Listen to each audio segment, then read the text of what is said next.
Sally Norton is a leading expert on dietary oxalates with a background that includes a degree in nutrition from Cornell University and a master's in public health. Her career spans medical education, public health research, and holistic health, where she's focused on the role of oxalates in conditions like kidney stones, joint pain, and inflammation. Sally's passionate about educating the public on how managing oxalate intake can support better health, and she's the author of Toxic Superfoods, which explores the risks of high oxalate foods and offers practical strategies for reducing oxalate related health problems. As a trusted speaker and educator, Sally is dedicated to empowering people to take control of their health through informed dietary choices. So, without further ado, here's our interview with Sally. Hold up, one more thing. If you have not yet scheduled your 45-minute free exploration call to find out what the root cause of your symptoms are and your next steps to getting symptom free, you are going to want to pause this podcast and go do that right now. So I invite you to go to nutritionwithconfidence.com, book your free exploration call, and find out how to get your results and what is possible for you.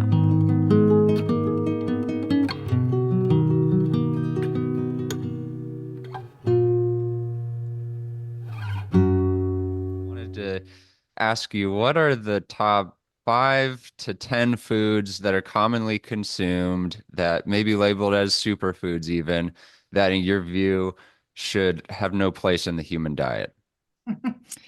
Well, there's room for even high oxalate foods in the diet. However, you'd have to be so conscious about amounts relative to the rest of your diet. It's just easier to knock out these brutally high foods, which are way overrated for supposed health benefits that are pretty fanciful, but heavily believed in. And the leader of the pack is spinach. And its kindred spirits are chard and beet greens. And the beetroot itself isn't so great either. Sweet potatoes have been quite the fad the last 5 to 10 years. And in the last 20 years, dark chocolate. And now we have almonds in every shape and form as liquid juices and purees and butters and flour and snacks and trail mixes and bars and almonds are everywhere, and they have all kinds of problems, and their kindred friends cashews and peanuts. Yeah. Yeah, Those. so yeah, these are common foods that a lot of us eat on a regular basis. People may be freaking out a bit. Could you could you go into talking a bit about your experience personally, out of these foods, which ones were you eating the most of? And then how Sweet did that potato. show up? Sweet potato? Yeah, I really wasn't getting along with nuts but I did eat walnuts for snack every day for many years because they travel nicely to work, fit in your purse and your briefcase, and they're right there for you. Um, but when I was quitting the vegan diet, I did it because I could no longer tolerate wheat and beans. They were causing me trouble. And so I was pretty starch and carb addicted as a vegan. So I needed my carbs, and sweet potatoes became kind of my bread. So I was using them at least once a day. And this was the food that has no allergic potential. I have all these allergies, so I'm going to have this low allergy diet. And this was the queen, the center of my low allergy diet. And so I've never connected the fact that very quickly after I adopted the sweet potato as a daily staple, I started getting these really evil pains in the rhomboid muscle in my back near my shoulder blade at bedtime. Like someone had just stuck a knife in me, like I'm in some kind of like mystery novel and they're cadaver. Oh, and I'd have to beg somebody like, could you please push on this pain because I cannot sleep. And I was getting wrinkles. All of a sudden in my mid 30s, I was getting all these crow's feet wrinkles. And then I was getting little brown spots all over my skin. And I went to the dermatologist because I developed a thing on the top of my head. It was sticking out like a giant zit or something that I couldn't like do my hair. And I don't even comb my hair because it's just frizz. You just do this. But it was so bad, it was bothering me. I never connected that to the sweet potato either. But when I was there getting the dermatologist to cut it off, I'm like, what are these little brown spots? He laughed. He says, those are age spots. Hey, wait a minute. I'm in my mid 30s. This is not funny. This is not funny. And I never put together all those changes to my skin, looking old, being in pain. None of that was ever going to be sweet potatoes' fault. Not for decades. I was going to stick with those sweet potatoes for 20, well, 15 years or some ridiculous amount of time, not being able to see a connection. Tell us more about your or your background a little bit, because I mean, you've studied nutrition, you were doing everything right for so long, but what were some of the other, I mean, you've dealt with arthritis, like debilitating pain.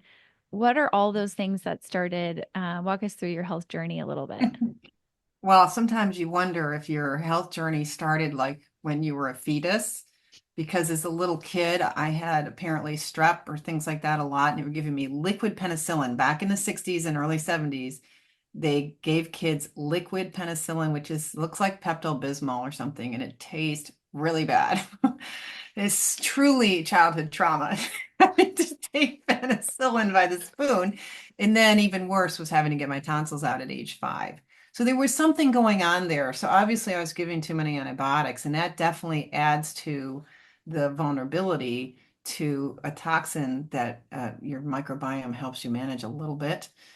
It definitely stresses your system out, and your immune system is not quite right. And I'm from a family that tends to allergies, so I think that's another thing that increases the likelihood that you're going to see these symptoms versus have it be silent. So I was already seeing symptoms, and when I was 12, I started having severe back pain and arthritic pains, and my family brushed it off as growing pains.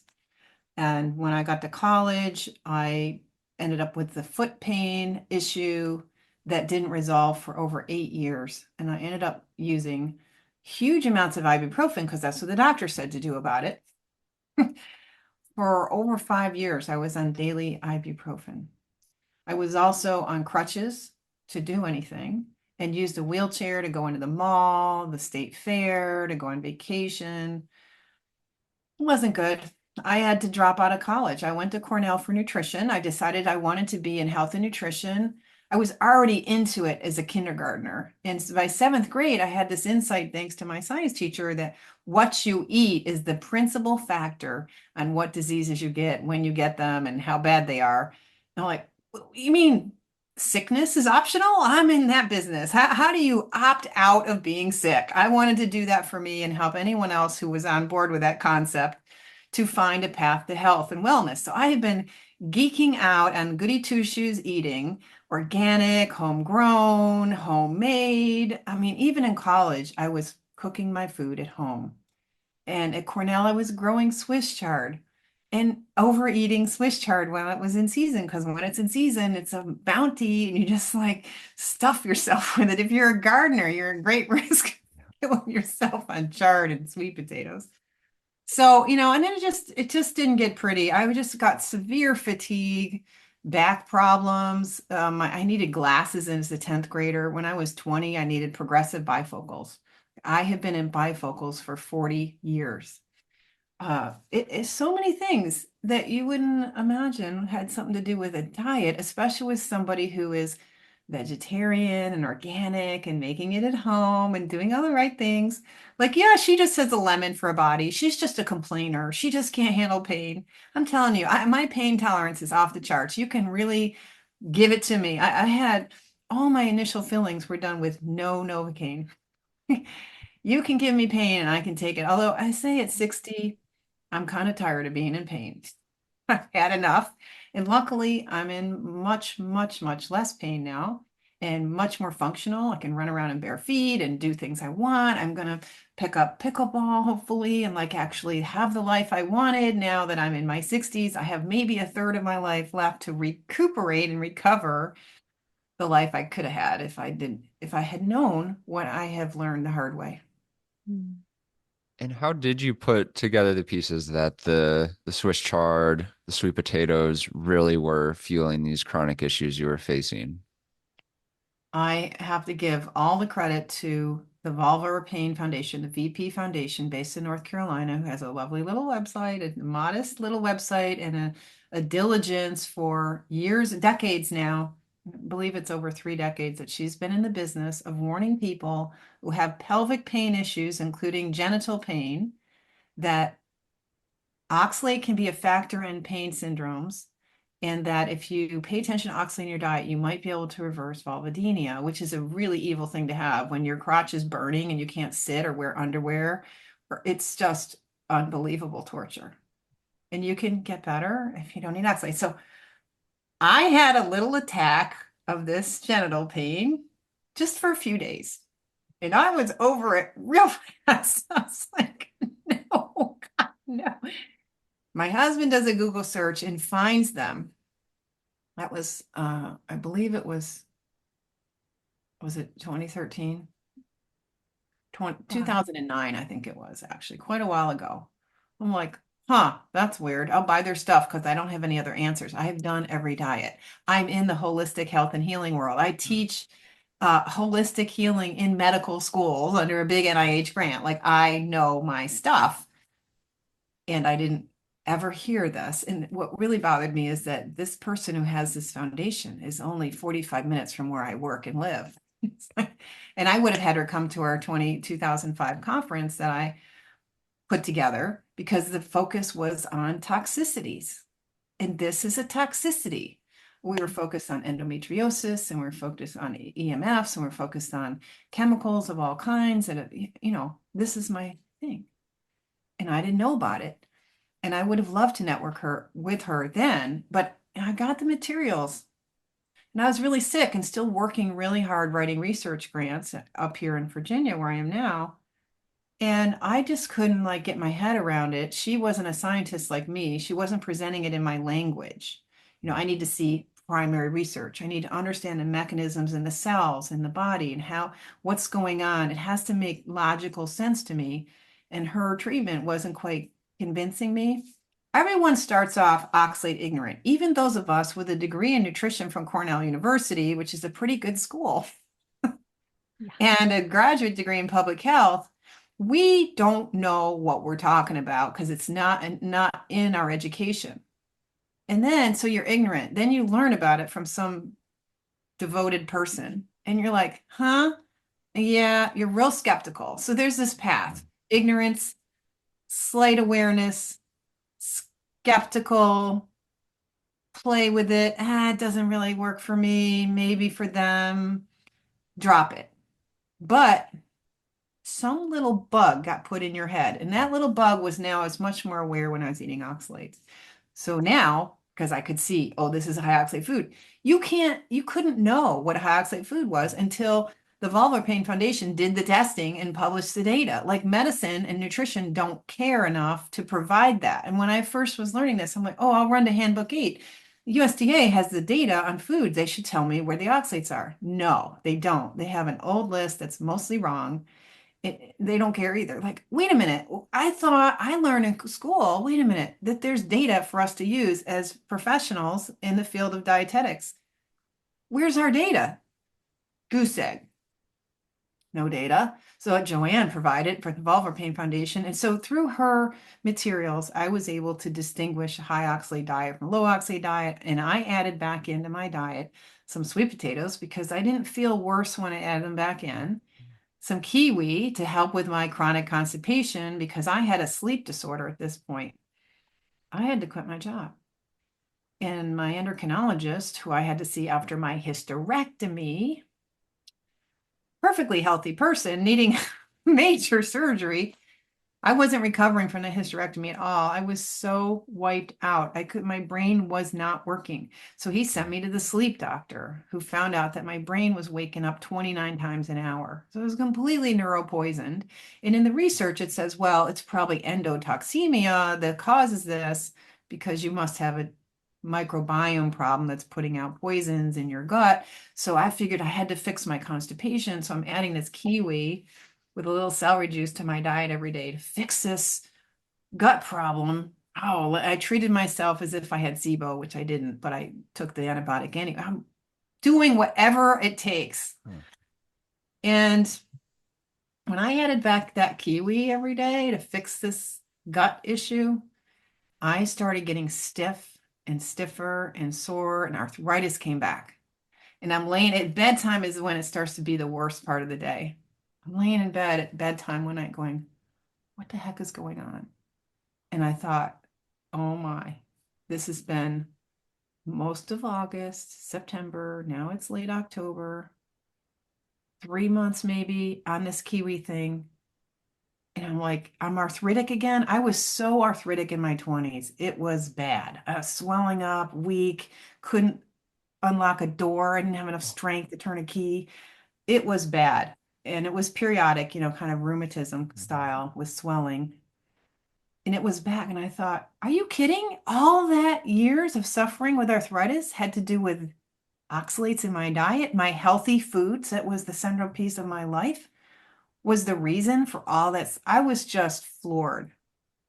And, Joanne didn't like the VP Foundation is bless her soul. I would not have had that distinction.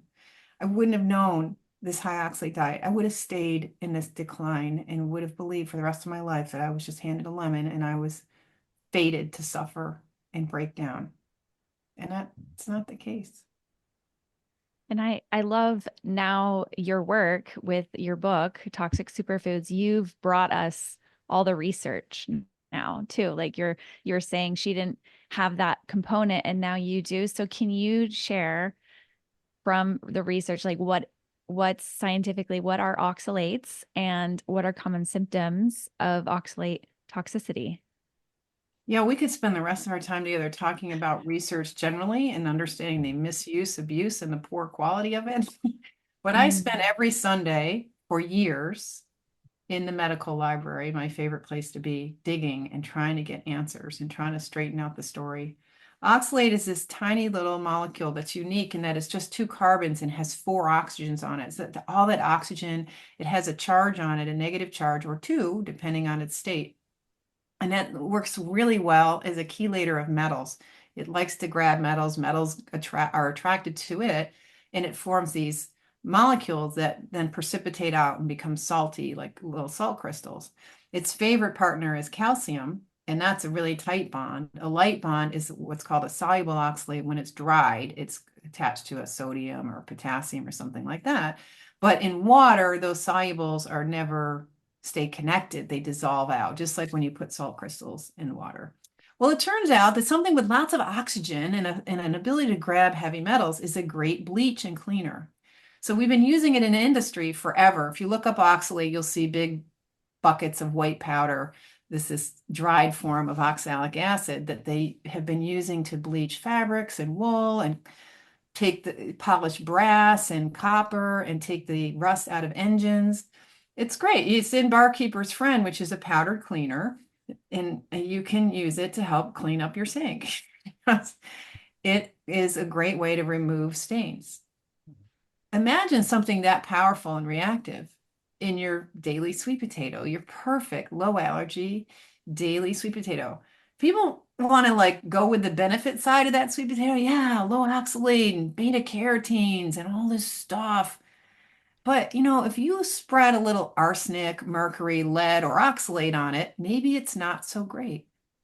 It only takes one flaw to make something wonderful not your guy. I mean, think about it.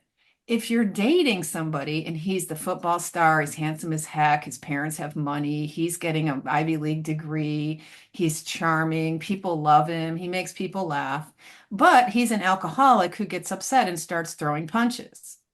Do you really want to keep him? It only takes one fatal flaw to mess up something that might seem great on the surface. And that's kind of what's happening is people are defending the cuteness and the belief in the vibrancy of quote natural things. Natural can't be bad. And there's so many layers of self-delusion that goes into the willingness to stay ignorant about oxalates. And this poor topic has been sidelined over and over and over again for 200 years. We And had an experience with this actually on our Instagram. We did, I was teaching at a chronic pain clinic about oxalates, and we posted a little video about it on Instagram, and it was the most popular video ever, but so much hate and so much aggression defending their spinach. I mentioned spinach in it, and so it seems as though people don't really understand the fatality of oxalates, but there's actually research of people dying from oxalate toxicity, right? And it is well known. So the question here is always, well, how fatal is it for most people? And that's where the argument seems to be, right? What Right. do you think? So this is so amateur to be thinking that death is required for harm to happen. It's like, wait a minute. We don't need the fatal endpoint. It's there. You can take it that far. Or you could just feel like you're dying every day and make your life horrible, which it's easier to die than to suffer. Mm, Yeah, it So was that's shock. argument goes on in medical literature too. Like, well, it takes somewhere between 3 and 15 grams of the stuff to kill you. That's a giant barn door of variation. So some of us can be killed quicker, probably because we're already poisoned with something, we're already in a weak, vulnerable space for some reason. Usually it's because of too much potatoes and tea and peanut butter and dark Mhm, chocolate that's made us weak and we don't even know it because it's all subclinical. You can seem fine on the surface and be underneath falling apart. And then suddenly you hit a breaking point and all of a sudden stuff starts happening. Like, mhm. basically I had already had all that fatigue and problems and problems and problems. And then I added sweet potato every day and instantly, like it didn't take any time for my body to start complaining, but it Yeah. took me 15 years to listen. Mhm. And 400 years ago, so these foods were not most of the foundation of people's diets, right? Can No, you explain the history there the potentially? potatoes come from Peru. And so Spanish explorers brought them back to the New World not that long ago. It wasn't in Europe. It wasn't really spread around the world until we had big sailing sea boats and we started passing around diseases and foods and all kinds of stuff, bringing invasive species in other countries and just mixing everything up. And then it turned out that for the feudal system, if you could get people to convert from a more animal-based farming style to potato-based, you could squeeze more serfs on your land and make more money from them and convince them that we all should be living on what was essentially pig food. Initially, they grew potatoes as livestock feed for the pigs. And then it became, we figured out if you put enough salt and fat on potatoes, you can make them taste civilized enough and call them food. That's a pretty new behavior. Same with tea. Tea that's Chinese developed the tea thing, which was a ritual that you did to show very fine hospitality, that you would honor your guests doing the whole tea ceremony. It was very special and had all this mystique around it. And then they figured out how to tell the Dutch traders, like, hey, guys, this will solve things. This will cure things. This tea stuff is amazing. This is special. And they were able to sell it at great money. And the Dutch traders would bring it into Europe, and the royalty got a hold of it. Queen Anne was one of the first people who could drink tea every day. And so we have Queen Anne style furniture, and the tea set was part of that whole era. She also was the first generation to get this cacao and chocolate and drank sweetened hot chocolate. So they had sugar, and now they had cacao and they had tea. Good old Queen Anne had both of them every single day, and she is a miserable mess with her health. And so this is all pretty new since her day when we were able, and it was only the wealthy that could do it. And so historically, we would see gout in the wealthy and say it was because they just eat too much and they eat too much meat. Meat gets blamed for what the tea and the sugar does in an era where you don't have vitamins. Now we get away with sugar and garbage food because we throw vitamins on everything and we take Mhm. supplements and we can, but back then you couldn't do it. So that's all new. I mean, even the dark chocolate, when I was a kid, nobody liked dark chocolate. It was bitter and waxy. And now we love it because it's so healthy for us. So food is a learned thing. Mhm. The Mhm. love of spinach, the love of chocolate, these are all things we've been taught to do. Mhm. It also, I always think too, the modern processing like industrial processing that we have, like say for peanuts, like people never would eat peanuts in the form of a peanut butter or almonds in the form of an almond butter, but it's only through like these new advances of technology that we now do this, but without the knowledge and understanding that we have about these risk factors that are in the ancestral ways we would traditionally process these foods that would potentially protect us even. We just are harming ourselves more so than benefiting from these foods. We are. And that brings up two separate issues that are really interesting. Back to like, these are new foods. Peanuts were grown again as pig food in the South in the US until the Civil War. And after the Civil War, we needed a new economy for the South, and peanut butter was invented. And that was in the era at the turn of the century when industrial factories were popping up producing foods like Crisco and breakfast cereal. It was sort of the beginning of the end of good nutrition in the US. It's like, oh, okay, factories are going to start making our foods, including peanut butter. We started convincing people to eat cold cereal and eat peanut butter. And these are all new behaviors. And this whole thing about natural toxins that plants produce and how we can prepare them in a traditional way in order to make them more edible and safer to eat. This is a little can of worms because people get this general concept. Oh, cooking helps. Oh, soaking helps. If you've soaked and cooked it, you've eliminated all the toxins. That does not work the same for each toxin. And oxalate is your toughest one of all. Very hard to remove it from the food. It can be done, but you can take a potato and turn it into potato starch and there's no oxalate. You can take turmeric, very high oxalate, whole root turmeric, turn it into curcumin extract and put it in pills, and that's no oxalate.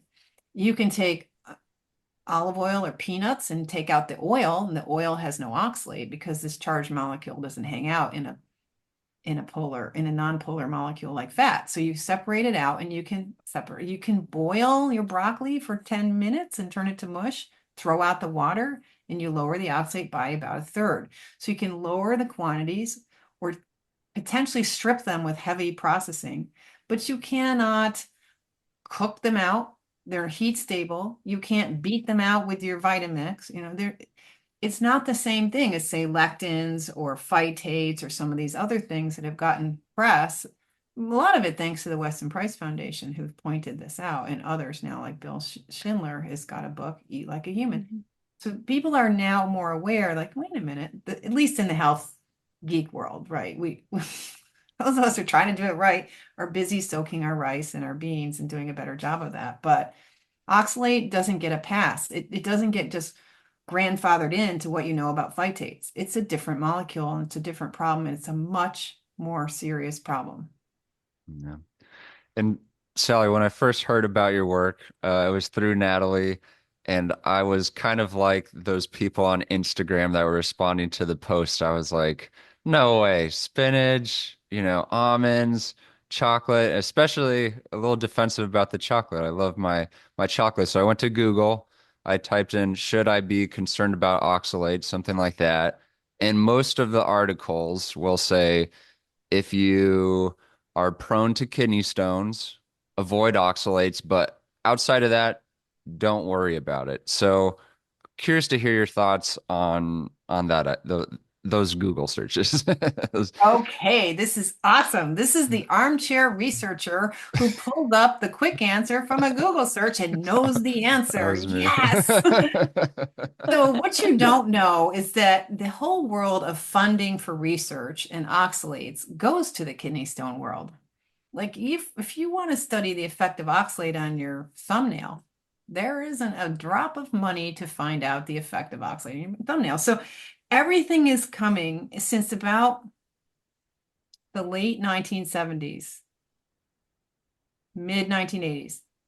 Almost all the talent and money and effort to understand the effect of oxalate on the body is all about the kidneys.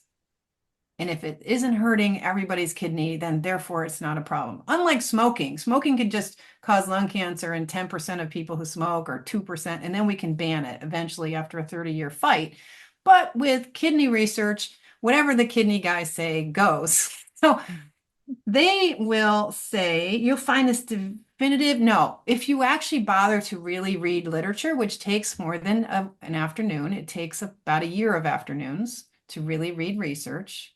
It takes a devotion to scholarship, and you will see a lot of conflict, and you will see several very serious, real researchers tell you that oxalate is the major cause of every kidney disease.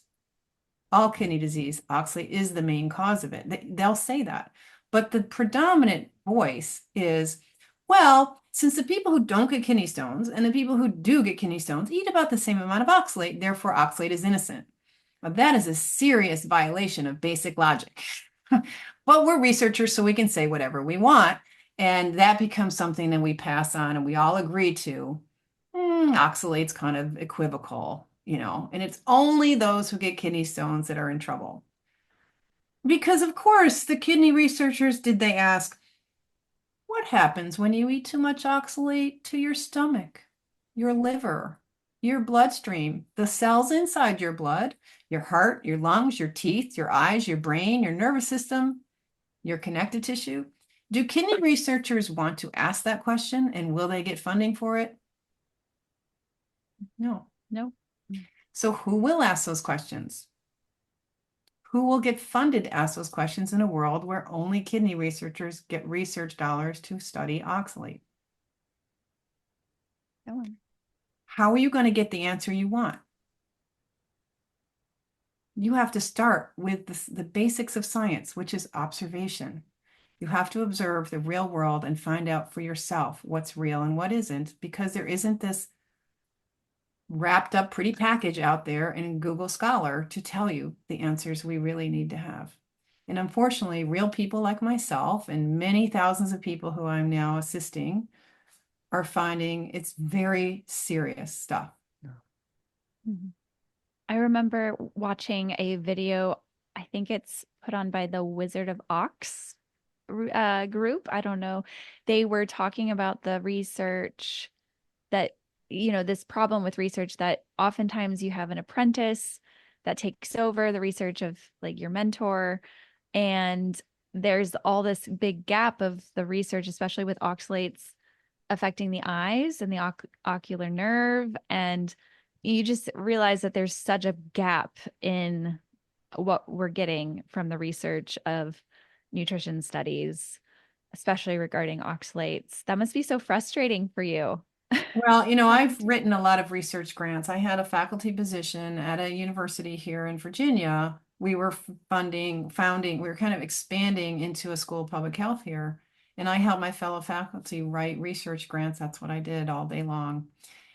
And I know a lot about funding. I know a lot about how the whole thing works. And I can tell you this, in order for you to get funding, you have to have the people who review your proposal for funding like what you wrote and think you deserve money, because they're the ones who decide if you get money. Well, who is reviewing your proposal? But the seniors in your field who establish names for themselves. They're big and famous and they have their point of view. And you don't get to tell them they were wrong and that you want to do something a little different and that they missed and they were wrong about something or they missed a whole area. You can't tell the guy reviewing your proposal that we're going to go off in this other direction because you guys didn't do a good enough job. You're not going to get funding that way. You literally have to kiss butt in order to get funding. And that's such a problem that they were really pushing on innovation. Like, we need to fund innovation because there is no innovation when you keep doing the same stuff and keep thinking the same thoughts and don't get a fresh perspective on things. Mhm. Mhm. Yeah. Yeah. So people think, what they can find on Google Scholar, you can do it in an hour or a day, which you cannot. It takes Mhm. years of scholarship to really understand a field. And then it takes some real understanding of the kind of brokenness of a system, the way it's working right now. Mhm. So we need to be open to thinking and not just reacting like, oh, I don't want that to be true. Human beings do not want to change their belief system. We don't do that easily. There's a lot of security in believing what everyone else thinks and believing what we always thought before. It's pretty disruptive to change your kind of worldview. So there's natural resistance to an idea that seems out of left field, which is too bad because the fun is in the uncertainty and the exploration and the discovery and learning for yourself and realizing there's a whole bigger world of understanding to be had. Mhm. Yeah. Mhm. I want to shift gears a little bit because I'm a functional nutritionist and I work with the low oxalate diet. I love recommending your book to my clients, and I want to, there's some clinical questions if you don't mind if I ask you. I know you run a support group for people, which I think I should definitely drop in, and I've heard good things about it. But I had I'm gonna share like some of those weird connections of like the symptoms of like it could just be so confusing, like what these symptoms are related to. But when I discovered your book and read, there's things like this feeling like you have a UTI infection, but you don't actually have a UTI infection. I had this going on, like I would have chronic UTI infections, but they weren't actually. And then, I think you mentioned in your book as one of the symptoms of having occult blood in your urinalysis, but no, white blood cells, or there's no sign of infection, that can be a sign of oxalate toxicity.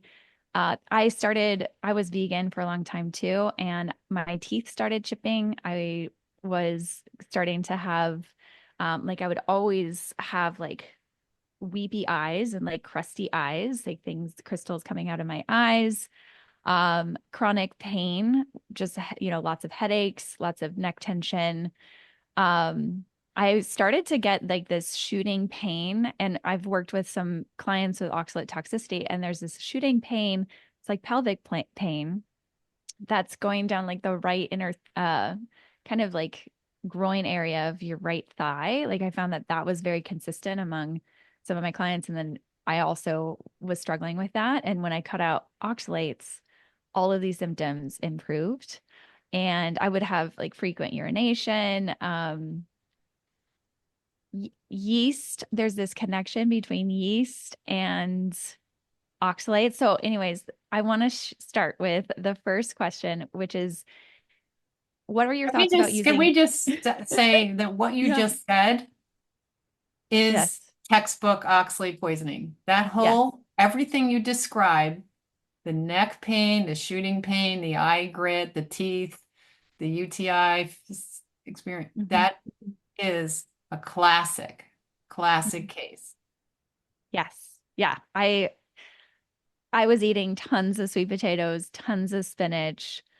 Spinach started like at first spinach tasted okay to me, but then over time it started tasting like this chalky coating every time I would eat it. And I was just like, oh, people say they don't like spinach, but it's a healthy food for me, so I should just keep eating it. And I was eating the beet greens, I was eating the whole beet. I was drinking the juice of the beet when I would boil the beets. I thought every little bit of this healthy food is good for me. And I was dairy free for a long time. So one question is it helpful to use dairy to help reduce not only, well, I guess the first question is to reduce symptoms of oxalate dumping. Um, and then the second part of that question is to protect you from absorbing too many oxalates if you're maybe a healthy person. Any thoughts on those? Right. So oxalic acid, the individual molecule, likes calcium. And that's why actually in plants, most of the calcium in plants isn't even calcium that's nutritive, it's calcium oxalate. Plants turn their oxalate into calcium oxalate and hold their calcium as calcium oxalate. So you're eating a lot of not just oxalic acid, you're also eating these crystals that form with the calcium oxalate. So you're eating both. And more calcium will help somewhat with that soluble part, the oxalic acid, and that's the part that goes into your bloodstream right after you eat it in the next like 4 to 8 hours. But it can start within 10 minutes in the stomach if it's in something like tea, where it's very soluble with lots of water and diluted gets in there. So what's going to happen when you add more calcium? It's going to help lower a little bit. 10 to 40 to maybe 60% of the oxalate might, if you're lucky, bind with that calcium, but you need that binding process to occur, which probably will not happen in the stomach because of the high acidity there. So the stomach is the first opportunity, and maybe even your mouth, for oxalate to get absorbed into your bloodstream. So the calcium in the diet is somewhat protective. when you go on a no calcium diet and cut out the dairy, because that's the primary source of calcium now. It used to be water when we had well water, but we have filtered water now that's pretty low in calcium because calcium mucks up your pipes. We call it lime and we don't like it, right?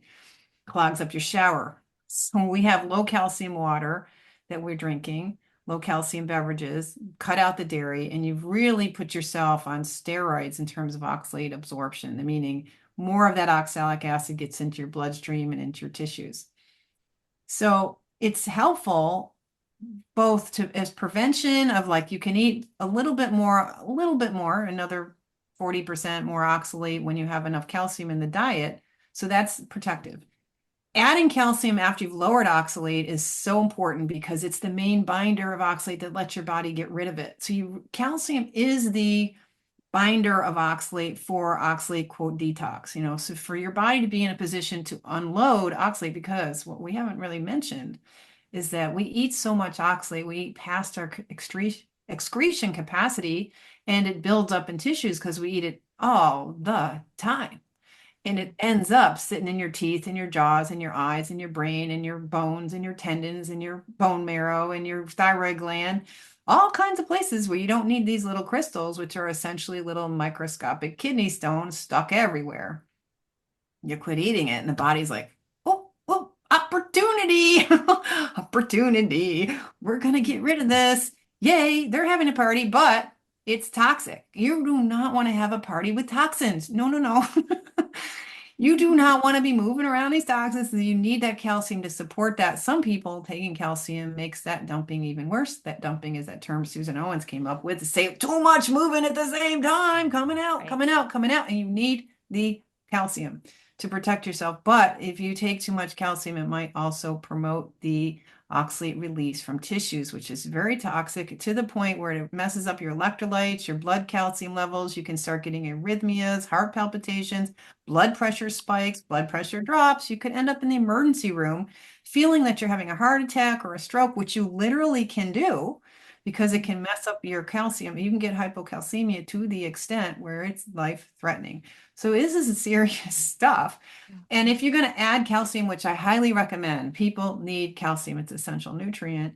You may also need to add back in a few bites of that chocolate, Andrew. You can have your chocolate, you can have your cup of tea, you can have a few bites of this or that, even a sip of that darn beet cooking liquor, which should have gone down the drain. Yeah. You might need those Never again. things. Never again. Never again. I'm never doing it. I'd rather, I don't know, have something else. Something else. That's the thing. Once you realize who your enemy was, when you've been through so much, I mean, neck pain, eye grit, UTIs, pelvic, zaps in your pelvis and your thighs. This is not a good way to live. And you realize who the enemy is, and you are not really cozy up anymore. And so I have the challenge of getting people to actually add in a little chocolate, a little beet juice, some sweet potatoes. Like, actually, people Yeah. are going to have to tell your body to go ahead and keep holding on to those storage areas so that you don't hurt yourself. So that's sort of scary side that people are like, ooh, I'm afraid. Don't be afraid. It's just the facts. You just have to be informed. It's definitely pulling up our big girl and boy pants here because this is a complicated topic. It's a little hard to learn. You have to learn the foods and you have to learn how it works in the body and that there is potentially a chronic disease aspect to this where you have a chronic toxicity because you grew up on potatoes and peanut butter sandwiches and then you loved rhubarb in the summers and you did this and you did that and then you had a tea habit and then you had this habit and then you did the keto bread and you did this the quinoa, whatever. So all that is kind of like rambling about the fact that calcium's really important and you need it. And prioritize the calcium, but recognize that calcium is a bit of a medication in this case that can promote that kind of stirring up of the oxalate. And so there's ways to work with it. But calcium, yay, we love it. We typically recommend calcium citrate supplements because it's hard to get enough. If someone is using a lot of dairy products, that's a great place to start because that's the best form of calcium and it comes with all those great nutrients and it's a great food. But I find that a lot of us have gut damage and immune system damage to the point where we no longer even tolerate it anymore. So there's a big chunk of us who don't have that option. Yeah. Yeah. So I love, I studied physics. I love the biochemistry of this, but Oh, cool. one area of misunderstanding, which I just probably haven't had enough time to, but I'm going to go straight to the source. I want to ask you with when it comes to there's a component of these minerals, right? Calcium citrate attaching to the oxalates, which is making it soluble. Is that right? And the soluble component in the gut would prevent it from being absorbed, correct? If we No, no, okay. no. Can you correct me Okay, there? so calcium Yeah. citrate are two molecules together and they easily come apart. That's why it's used as a calcium deliverer, the citrate. And the citrate is very therapeutic for the oxalate problem because it helps keep certain things soluble and it does help break down crystals. So if we're trying to break down the crystals that are forming in your kidneys, because Mhm. chances are you for sure have crystals in your kidneys. It might be sort of a diffuse crystals that are not in the tubule areas where the urine is forming, but in the interstitial part, the functional parts of the kidneys that are hanging onto it in order to prevent you from getting kidney stones. So how do you break down crystals that happen to be as hard as quartz? Like they're really tough, hard crystals, very hard to break down. Well, it turns out this is about the bond strength. So you have calcium and you have oxalate, very good bond strength there, right? How do you weaken the bond strength so you can break it apart? Citric acid loves the calcium too. In fact, calcium and citric acid love each other even more than oxalate and calcium, which is a lucky thing because the body produces citrate as part of the citric acid cycle, and you can consume citrate. And if you've got alkalinity in the system, you have room to release citric acid and you can soften. So you take quartz and you change its texture down to something more like chalk. Mm, And okay. now you can break it apart and you can work with it better in your body. So the citrate is very important to preventing kidney stones and helping you with the citrate or lemon juice and a low oxalate diet. You can remove all kinds of calcium and stones from the kidneys and completely, and the whole urinary tract, and eventually the body with Mhm. time. So I was taught that you have to be careful with vitamin C or ascorbic acid. So what is going on there for people to be Yeah, worried or concerned about? this is another area where a lot more research should be great to have, and there's plenty out there that's really convincing and well known that vitamin C converts to oxalate in the body. In fact, plants, the way many plants make oxalate to begin with is first they produce vitamin C. That molecule of vitamin C, ascorbic acid, quickly and easily can oxidize down into oxalate, oxalic acid. So that's happening. Your cells pick up the vitamin C. And as it hangs around in the cells, not with not enough to do because you got too much vitamin C because you've been supplementing it way beyond what you need, it turns into oxalate. And you Mm, can literally seriously damage yourself just taking vitamin C supplements. But it takes a while after you stop taking the vitamin C for you to even see that effect that it's raising oxalate in the body because the body's holding onto it in cells, in tissues, and you don't see it in the urine. And the only way we have to measure oxalate levels in the body is in the urine. And the urine is a reflection of how well the kidneys are doing excreting it and how much is in the bloodstream. It says nothing about how much vitamin C has loaded up your brain or your bones or your other cells with oxalate, which later has to come out. So when you stop taking the vitamin C, a week or so later, you see a big increase in oxalate in the urine because now that you've stopped, again, that helps to trigger the body's ability to release it. okay. Yeah. So you probably don't agree with the high dose vitamin C camp to resolve symptoms. It's probably not helping that much. Yeah, you really, literally, we thought it was 60 milligrams was a daily need, and that was like 10 times what you really absolutely needed. And then it went up to like 90. And if you're taking more than like 250 and you're not sick, you're not producing a lot of white cells because you're infected, it's a waste. Your body can't do much with more than that. Mhm. More does not give you more benefits. In fact, more is quite toxic. Mhm. Okay. Um, so when we're talking about vitamin C creates oxalates, I know yeast also has a byproduct of oxalate, correct? Is that right? No, No? no. Okay. Aspergillus and soil funguses make oxalate.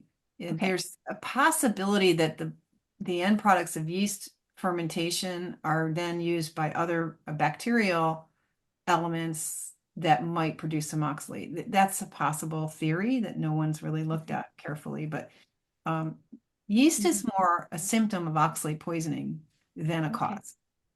So Okay. you're going to have your pH messed up for oxalate poisoning. You're going to have your immune system damaged.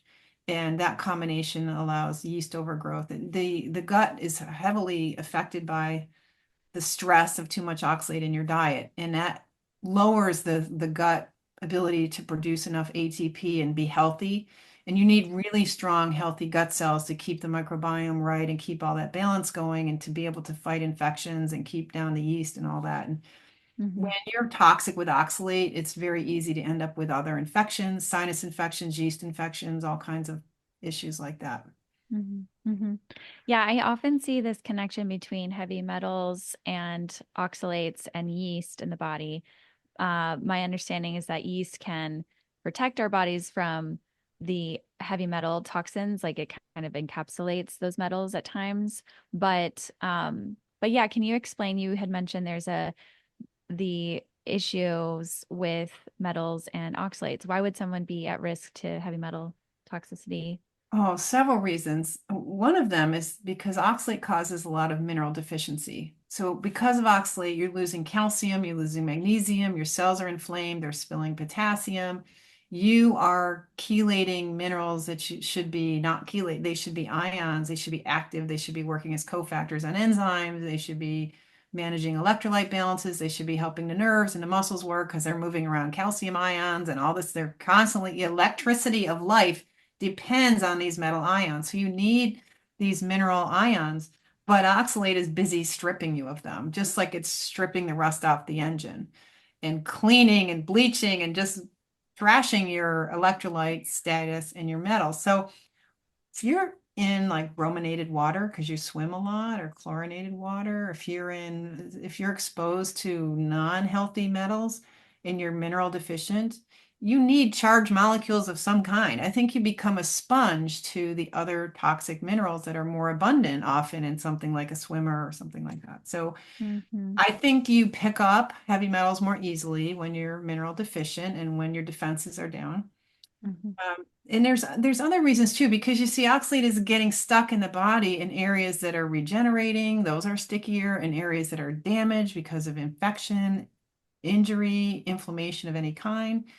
And so in those areas that have damaged inflammation, that tends to be the area where the heavy metals end up because they're part of why you're inflamed and damaged, right? So if you got mercury, aluminum, who knows what, cyanide, arsenic from your rice, and you name it, your Hmm. supplements, I that's going have. to be tissues that collect oxalate, and oxalate will chelate heavy metals potentially. And this is all theoretical because they really haven't studied these deposits. They don't even realize how much accumulation is possible in non-kidney stone patients and non-renal failure patients. They assume that accumulation is going on in renal failure patients, not in the rest of us. So this is really shocking news.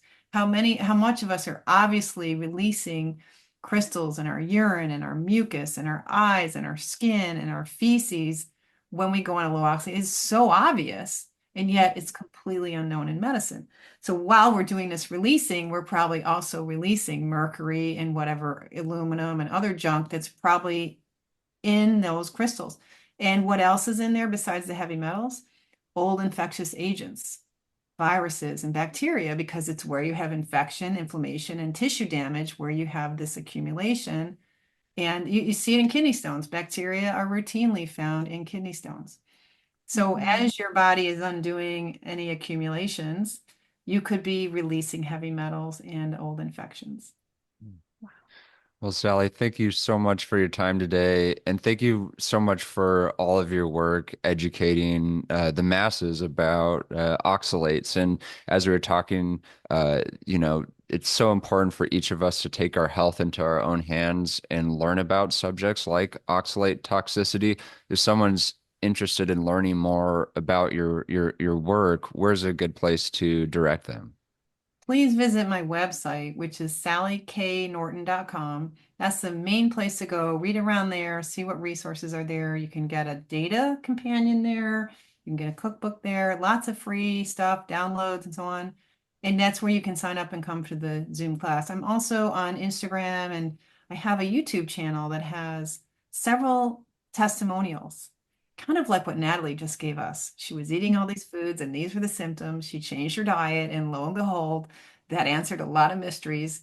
There's all kinds of ways this shows up, and so those testimonials give you a bit of a flavor. And there's two of them there that talk about bladder pain. So you might be interested to see those knees and neurological problems. And there's other videos there too on my channel. So hopefully we'll check that out. Great. Thank Well, you so thanks again, much. Sally. Appreciate it. Really Thank appreciate you. it.